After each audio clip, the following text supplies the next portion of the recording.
வணக்கம் நண்பர்களே. நம்ம இன்றைக்கி பார்க்க வேண்டியது வந்து கத்திரிக்காய் பச்சடி. அதுக்கு தேவையான பொருள் பார்த்திங்கன்னா, கத்திரிக்காய், கெட்டியான புளி கரைசல், பச்சை மிளகா, கொத்தமல்லி, இஞ்சி பூண்டு விழுது,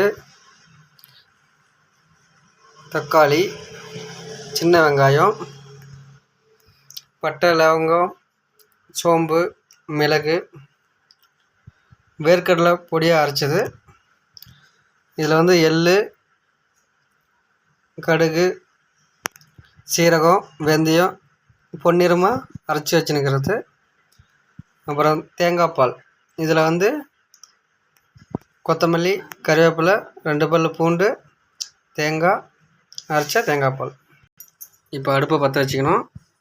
200 ml கடலை எண்ணெய் சேர்த்துக்கணும். அன்னாச்சிப்பூ, லவங்கம்,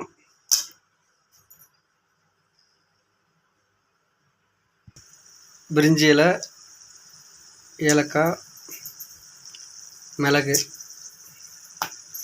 சிறிதளவு சோம்பு. இப்போ நம்ம வெங்காயம் சேர்த்துக்கிறோம். நல்லா பொன்னிறமாக வதங்கட்டும். பச்சை மிளகா சேர்த்துக்கிறோம்.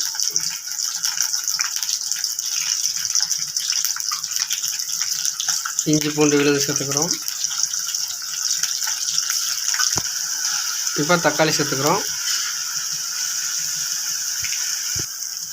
மஞ்சள் தூள் சேர்த்துக்கிறோம். சிறிதளவு கல்லுப்பு.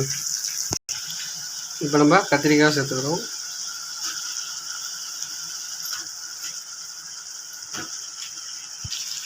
இப்போ புளி கரைசல் சேர்த்துக்கிறோம்.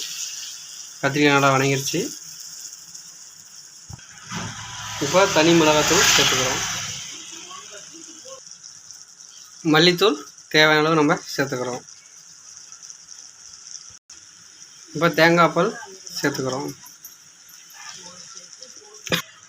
கடைசியாக எள்ளு பொடியும் வேர்க்கடலை பொடியும் தேவையான அளவு தூவிக்கிறோம். சிறிதளவு மில்கி மிஸ்ட் நெய் சேர்த்துக்கலாம். தேவையான அளவு உப்பு சேர்த்துக்கலாம். கடைசியாக கொத்தமல்லி தழை, புதினாவை போட்டு அடுப்பை ஆஃப் பண்ணிடுவோம். நம்மளுக்கு தேவையான கன்சிஸ்டன்சி ரெடியாக இருந்துச்சு. அழகாக டேஸ்ட்டாகவும் இருக்கும்னு நம்பிக்கையோட நண்பர்களே, சுவையான கத்திரிக்காய் பச்சடி ரெடி. வாங்க சாப்பிட்லாம். சிக்கன் பிரியாணியும் கத்திரிக்காய் பச்சடியும் வாங்க நண்பர்களே சுவைக்கலாம்.